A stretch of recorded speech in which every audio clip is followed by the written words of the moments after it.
Hey, what's up guys? Welcome back. Today we're going to talk about how to restore and repair a beautiful gloss finish.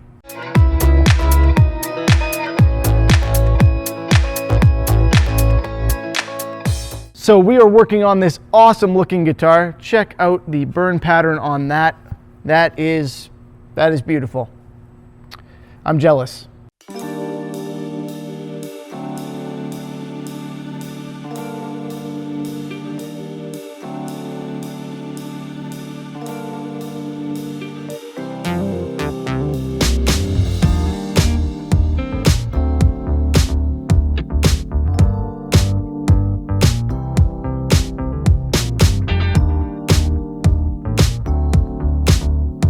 Yes, I'm jealous because it's not mine and I'm not the one who did it.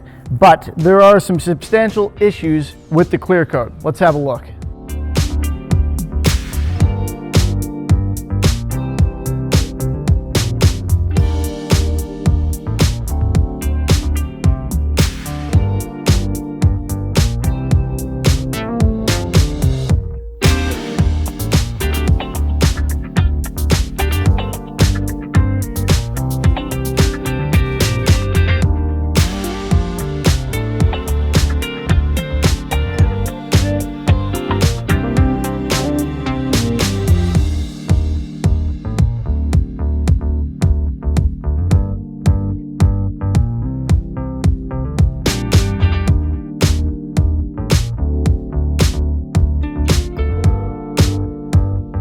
So yeah, all in all, a great looking guitar, but there are some problems with the clear. There are some clear, evident scratches on the front. Somebody's tried to go in and do something to it, I guess.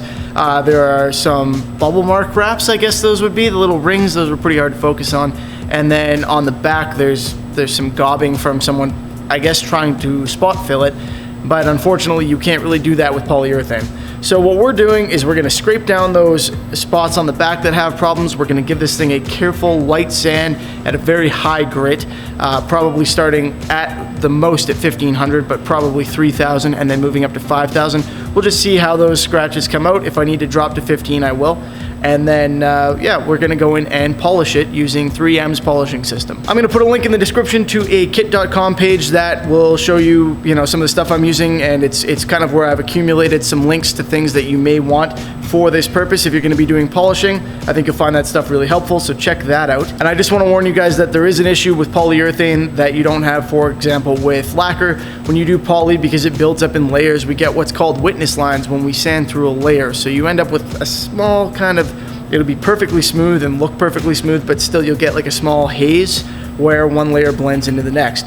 So that's something to be aware of when you're using polyurethane. Repairs are not as easy when it comes to stuff like that because you get those witness lines, whereas with lacquer, for example, it all melts together, so there's no layering to sand through. So that about covers it. I'm gonna get into the finicky kind of scraping process now. I'm using a brand new fresh razor blade. Make sure you've got a brand new sharp one when you're doing something, especially something touchy like this. And then we're gonna get into the sanding, and then we'll move on to the polishing from there. All right, let's roll it.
Oh, hell yeah. That looks awesome. Look at the shine on that. I could use this as a mirror for shaving. Whew. Well, Scott, I hope you like it. You know what? I am honestly jealous now. That is a beautiful burn pattern. That is one hell of a good looking guitar right there. Anyway, guys, I hope that helps. That is how you go through that polishing process. So you can use a razor blade to level off, or you can use a sanding block. You can even use they make little planes that are for denibbing. I find those a little bit daunting personally, so I don't use them. I also don't feel like buying them. Anyway, if you liked the video, please give it a thumbs up. I would appreciate that, and subscribe if you haven't already, and stick around. We got lots more stuff like this coming up. I will see you next time.